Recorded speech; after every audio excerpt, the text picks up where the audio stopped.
2004 से लेकर 2009 तक में कांग्रेस के ऊपर काफी सारा भर भर के करप्शन के आरोप लगे। वहीं पे जो मनमोहन सिंह कांग्रेस की तरफ से प्रधानमंत्री बने, उनको रिमोट से चलने वाला प्रधानमंत्री का दर्जा भी दिया गया। और दूसरे साइड में देखा जाए तो राहुल गांधी एक ऐसे परिवार से रिलेट करते हैं जो इनके नाना भी रहे प्रधानमंत्री, आजी भी रही जिन्हें दादी कहते हैं, पिताश्री भी रहे प्रधानमंत्री। मतलब एक तरह से देखा जाए तो परिवारवाद रहा प्रधानमंत्री के रूप में। मतलब भारत के मुख्य जो सत्ता है उस पे एक परिवारवाद का मतलब देखा जाए तो शासन चलता रहा। और इन्हीं सारी चीजों को फायदा उठाते हुए मोदी जी एक स्ट्रेटजी अपनाते हैं गुजरात से निकलकर भारत के केंद्रीय सत्ता पर काबिज होने के लिए। तो दोस्तों, हम लोग वीडियो में आगे चलेंगे, इससे पहले प्लीज आप लोग इस चैनल को सब्सक्राइब कर लीजिए। एक छोटा सा आप लोगों से आग्रह है कि इस चैनल को सब्सक्राइब कर लीजिए और बेल आइकन को हिट करके हो सके तो इन प्यारे हाथों से इस चैनल को थोड़ा सा लोगों में शेयर भी कर दीजिएगा। चलिए आते हैं मुद्दा पे। मोदी जी के द्वारा ये स्ट्रेटजी अपनाया गया कि कांग्रेस जो है ये है इंडिया वालों का और मैं हूं भारत का। अब आप बोलेंगे कि इंडिया और भारत क्या है? इंडिया और भारत के ही तो दो अलग अलग नाम है। मतलब जिस देश में हम अभी रह रहे हैं इसी का तो दो अलग अलग नाम है, लेकिन नहीं, इन दो पार्टियों के बीच में जो स्ट्रेटजी चला वो विचारधारा को लेकर चला। भारत वो विचारधारा वाला देश है जहाँ पे गरीब, दबे कुचले लोग, मजदूर लोग, मध्यम वर्गीय लोग रहते हैं। लेकिन इंडिया में उद्योगपति रहते हैं, काफी सारे पैसे वाले लोग रहते हैं। मतलब टोटली देखा जाए तो दो अलग अलग विचारधारा वाला लोग यहाँ निवास करते हैं। और इन स्ट्रेटजी को अपनाते हुए मोदी जी चुनाव में उतरते हैं। और सबसे और बहुत बेहतरीन स्ट्रेटजियों में अगर गिना जाए तो वो था चाय वाला। 2014 में मोदी जी के द्वारा ये काफी सारा रैलियों में कहा गया कि मैं तो चाय बेचा हूँ बचपन में रेलवे स्टेशन पे।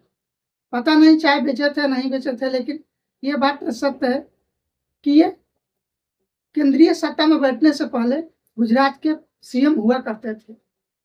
गुजरात के सीएम से सीधे पीएम के पद पर आए हैं। जैसे कि अभी बिहार के सीएम के पद से मुझे लग रहा है कि अगले 1.5-2 साल में नीतीश चाचा बैठने वाले हैं, जो अभी चल रहा है। लेकिन धीरे धीरे गुजरता गया मोदी जी के स्ट्रेटजी को। मोदी जी ने भी स्ट्रेटजी कहीं ना कहीं ये यूपीए सरकार से, कांग्रेस के सरकार से ही अलग अलग टाइम पे सीख के आगे गए। ठीक उसी तरीका से फिर से दोबारा से इंडिया अलायंस के जो लोग थे इन्होंने स्ट्रेटजी को समझा, मोदी जी के स्ट्रेटजी को फिर से समझा और बाउंस बैक किया। और अंततः 10 साल के बाद तीसरे टर्म में अगर देखा जाए तो मोदी जी को बहुमत के आंकड़ा छूने से पहले ही यूपीए सरकार द्वारा अगर देखा जाए यानी कांग्रेस के द्वारा पहले नंबर तो रोक दिया गया। 10 सालों में बीजेपी के विपक्ष में कोई भी नेता नहीं बैठ पाया, जो कि भारत के लिए काफी दुर्भाग्यपूर्ण ये बात रहा है। भले हिंदुत्व की बात मैं करता हूँ, आप भी करते हैं, हिंदू लोग करते हैं, लेकिन किसी भी लोकतंत्र के लिए ये बहुत बड़ा खतरा हो जाता है अगर सत्ता के पक्ष में लोग बैठे हैं मजबूत लोग और विपक्ष में कोई नहीं है तो मनमानी मनमर्जियां चलती रहती हैं। काफी बार देखा भी गया। अब बात आता है कि इस बार का जो इतना करने के बाद 2019 में हटाया गया कश्मीर से 370 राम मंदिर विश्व स्तर पर ख्याति पाया, बनाया गया बीजेपी के सरकार में। इतना करने के बाद भी बीजेपी जो है बहुमत के आंकड़ा तक नहीं पहुंच पाती है, 272 तक नहीं पहुंच पाती है। क्या रीजन रहा होगा? मेरे ख्याल से दो बड़े रीजन अभी इस गेम को चेंज करने में रहा है। पहला नंबर रहा है बेरोजगारी, दूसरा नंबर रहा है महंगाई पे कंट्रोल नहीं होना। महंगाई जिस दर से बढ़ रहा था बढ़ता ही रहा, स्टेबिलिटी नहीं आया महंगाई में। काफी बार ये देखा गया युवाओं के प्रति भी ध्यान नहीं दिया गया। कुछ ऐसे राज्य हैं जहाँ पे भले बीजेपी वहां से कुछ अच्छी सीटें जीत पाई, लेकिन वहां पे काफी ज्यादा ध्यान नहीं दिया गया। सिर्फ और सिर्फ मेरे ख्याल से उद्योगपतियों के ऊपर काफ़ी ज़्यादा ध्यान दिया गया। फिलहाल में एक और सुर्खी में बन गया जिसके कारण मुझे लग रहा है कि बीजेपी की कुछ सीटें कम हैं। इलेक्टोरल बॉन्ड को लेकर नियम है कि कोई भी कंपनी किसी भी सरकार को, किसी भी पार्टी को तभी चंदा दे सकती है जब वो प्रॉफिट में हो और अपने टोटल प्रॉफिट का सिर्फ 10% ही चंदा दे सकती है।